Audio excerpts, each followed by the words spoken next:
Sai TV तरफ रश्मिता दास आपण मान को स्वागत। प्रकृतिर सुरक्षा आजिर आह्वान। मानव समाज पाई प्रकृति दत्त जमी जंगल पानी और खनि प्रभृतिर सुरक्षा निमंते जनगण ऐक्यबद्ध होई स्वर उत्तोलन करने संप्रति एक आह्वान बोली आंतर्जातिक परिवेशविद तथा समाजसेवी मेधा पाटेकर एवं मेगासिस पुरस्कार प्राप्त परिवेशविद प्रफुल्ल सामंतरा मतव्यक्त करिसेंती। बालेश्वर सिविल सोसाइटी पक्षर स्थानीय माँ इंटरनेशनल होटेल सभागृह रे आयोजित नागरिक संवर्धना सभार प्रत्युत्तर से माने एही मत देइछंती।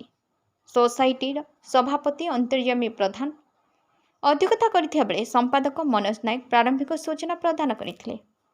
कृषक नेता लिंगराज एआईएसएफ राज्य सभानेत्री संघमित्रा जेना प्रमुख बाल्यापाल विस्थापन विरोधी समावेश फेरिबा परे मंगलवार अपराह्न नागरिक संवर्धना सभारे जोग देइथिले।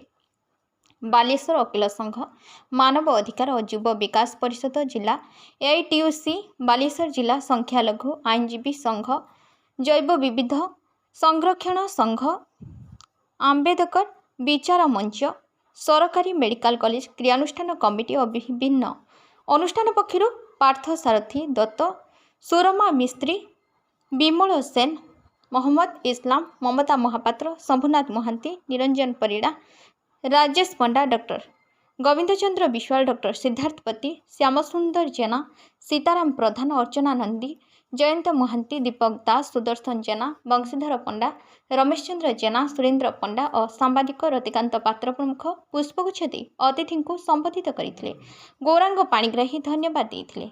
मेधा पाटेकर और तांको साथी सकाळे बालेश्वर सहर अतिक्रम करने समय एफएम गली स्थित व्यासकवि प्रतिमूर्ति माल्यार्पण करते।